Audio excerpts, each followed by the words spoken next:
I created this entire cinematic football video using just one AI tool.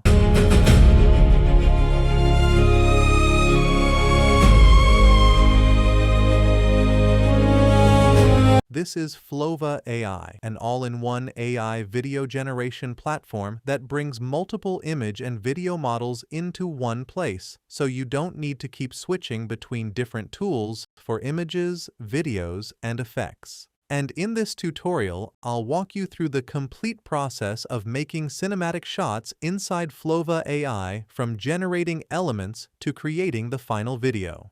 You'll find links to all the discounts and prompts used here in the description below. Start by signing into Flova AI and creating a new project. Once you're inside, you need to set a clear direction before generating anything. It's best to add a project description like this so the system stays consistent across all outputs and you don't waste credits on inconsistent generations.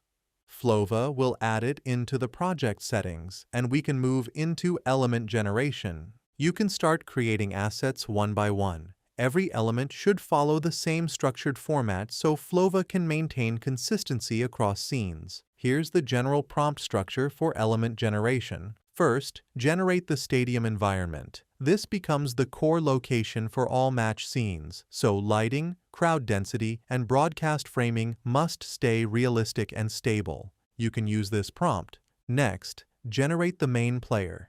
This is the Brazil number 10 character. In the prompt, define his face, body proportions, kit details, and physical identity very carefully, because every later shot depends on this reference. After that, create a character sheet.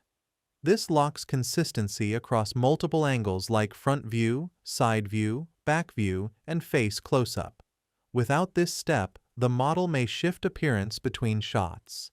This is the prompt you should use.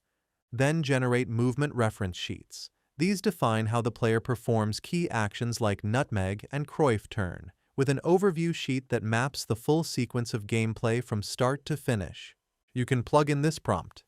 After that, generate supporting characters like the Argentine defenders and goalkeeper. These need to match the same broadcast realism, so you can go with this prompt. These images will be used for image shot generation in the next step, so it's important to regenerate anything that looks inconsistent. For example, here the goalkeeper isn't properly aligned with the goal net, so you should fix it by going to the Element tab and either adding a note in the Comment to Regenerate box or directly updating the prompt under the element. Next, create home view characters. This includes a father and daughter watching the match on TV. You can apply these prompts. Finally, generate remaining elements like the football itself and the background music. Here are the prompts. The music is built in a cinematic FIFA style. You can choose from the two variations. Once all elements are ready, you move into image shot generation. These shots act as the visual anchors for your final video scenes.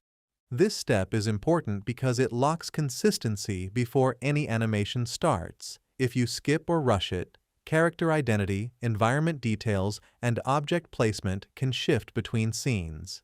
In the prompt box, you instruct Flova to generate image shots first using the previously created elements. You review each shot as it's generated. If something looks off, you regenerate it immediately instead of moving forward. This keeps errors from compounding in the video stage.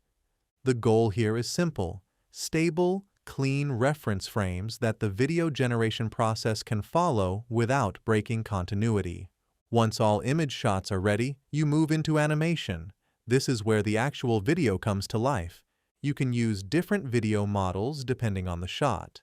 Flova will use image shots as the starting frame for every video. Start with complex scenes first, so you don't waste credits on simpler ones later. Before generating anything, ask Flova to show the estimated credit cost for each model and choose based on your budget. For each shot, you should follow a structured prompt.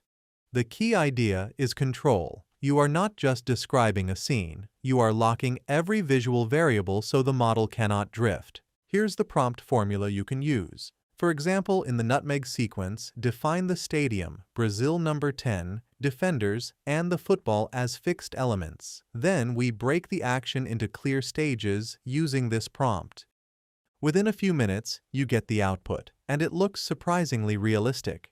The Cruyff turn follows the same structure, but focuses on body rotation, timing, and defensive misdirection. Use the following prompt. The output looks solid.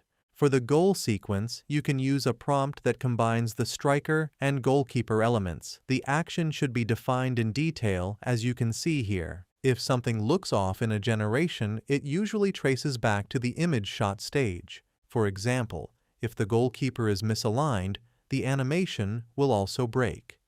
Fixing it later costs more credits, so always review image shots before the animation.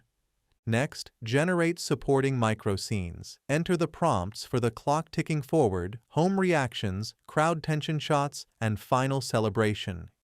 Each of these follows the same structure. Once all video shots are generated, they are placed in Flova's timeline editor. From there, you can adjust order, pacing, and add additional shots if needed. If something feels missing, you simply request Flova to generate another shot and insert it into the sequence. Once everything is aligned on the timeline, you move into final adjustments. In the timeline, you can fine-tune the audio by dragging and positioning the audio track directly on the timeline. Each scene can also be dragged, expanded, or shortened depending on pacing. When everything looks correct, you can export it by clicking on Export. Here's the final video.